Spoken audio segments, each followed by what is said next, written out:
أعوذ بالله من الشيطان الرجيم. بسم الله الرحمن الرحيم. ألف لام ميم.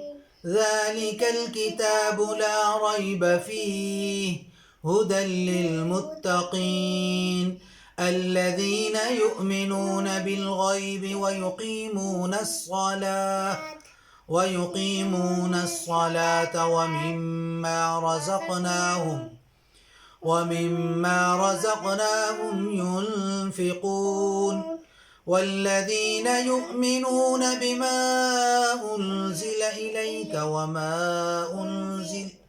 وما أنزل من قبلك وبالآخرة هم يوقنون. صدق الله العظيم.